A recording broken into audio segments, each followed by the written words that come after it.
नमस्कार, मैं हूं अजीत राज। हमारे इस खास प्रसारण में आपका स्वागत है। आज जिस विषय पे हम बातचीत करने वाले हैं वो विद्युत टावर मॉडल है और हमारे साथ वैज्ञानिक एमबी अली जी जुड़ रहे हैं जो इस विषय के बारे में सारी जानकारी मुहैया करवाएंगे। हम उनसे जुड़ते हैं। सर, ये जो पीछे मॉडल लगा हुआ है, इस मॉडल की क्या विशेषता है? मेरे देशवासियों, आज जो मैं बातें आप लोगों के सामने रखने जा रहा हूं, बहुत ही गुरुत्वपूर्ण बातें हैं। हम सब जानते हैं कि देश भर में तमाम प्रकार के विद्युत स्रोतों के बावजूद हजारों गांव बिजली संकट का सामना कर रहे हैं। और हम ये भी जानते हैं कि इलेक्ट्रिक एनर्जी हमारे जीवन का लाइफ लाइन है। इलेक्ट्रिक के बगैर जीवन अधूरा है। इलेक्ट्रिक के बिना हमारे जीवन अंधकार है। भविष्य में विद्युत एनर्जी से छुटकारा पाने के लिए हमने wireless solar electric technology tower model तैयार किए हैं। इस मॉडल की खासियत यह है कि सूरज की जो धूप है, जो किरणें हैं, इसको स्टोरेज नहीं करेंगे।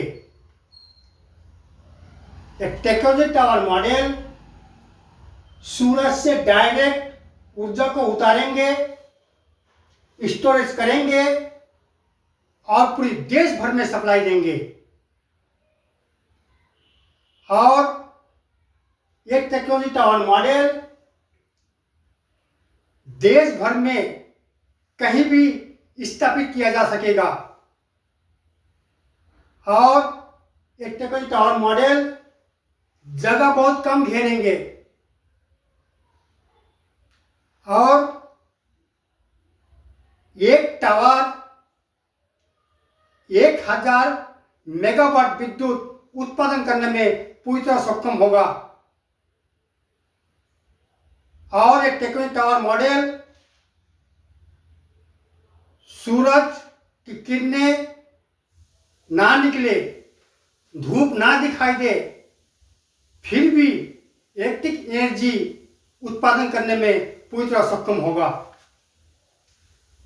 यह टेक्नोलॉजी टावर देश की किसी भी हिस्से में स्थापित किया जाएगा, यानी शहर, गांव, जंगल, पहाड़, पर्वत, समुंदर, तो दुनिया की किसी भी हिस्से में स्थापित किया जा सकेगा। और टेक्नोलॉजी टावर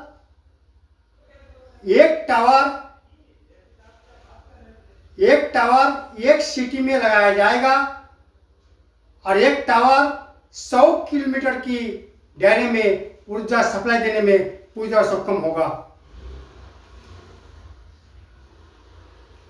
और ये टेक्नोलॉजी टावर देश हित में है, जनता की हित में है।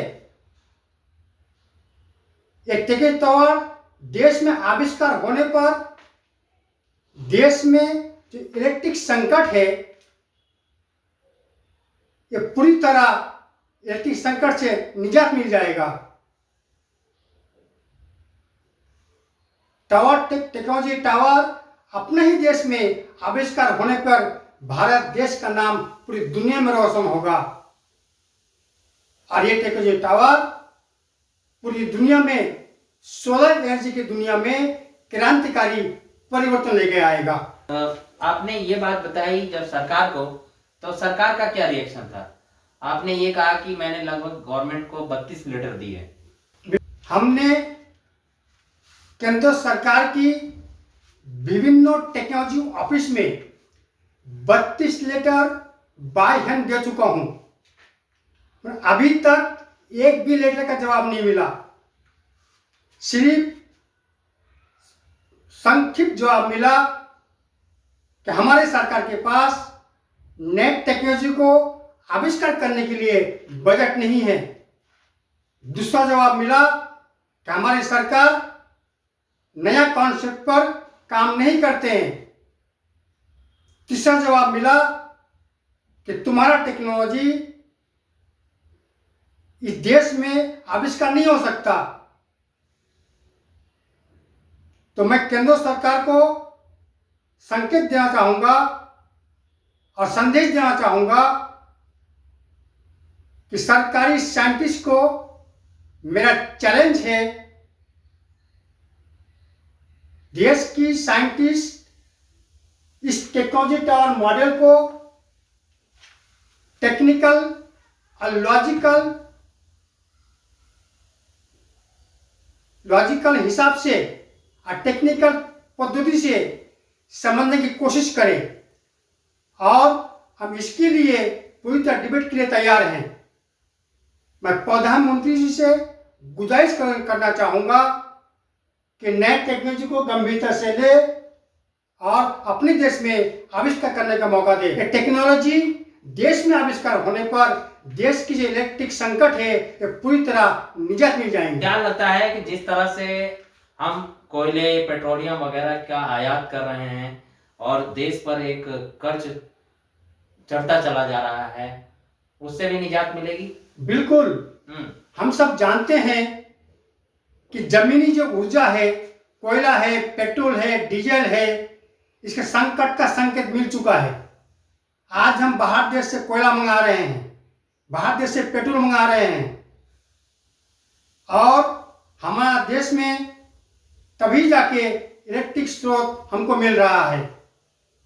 आज हम गाड़ी, मारुति कार, टैक्सी, बस सभी इलेक्ट्रिक करना चाहते हैं।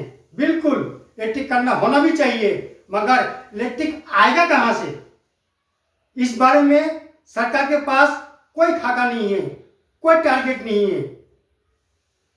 इसलिए मेरे भाई, मेरे देशवासियों, ये नई टेक्नोलॉजी वो टेक्नोलॉजी है, ये फ्यूचर की टेक्नोलॉजी है। हमने जिस टेक्नोलॉजी पे मॉडल तैयार किया है, ये पूरी तरह देश की एनर्जी का संकट से निजात पाने के लिए पूरी तरह सक्षम होगा। तो आप भी बताइए कि क्या लगता है इस तरह की मतलब खोज को हमारे देश की को जरूरत है, और कमेंट में बताइए कि किस तरह से यह हमारे लिए एक वरदान साबित हो सकता है।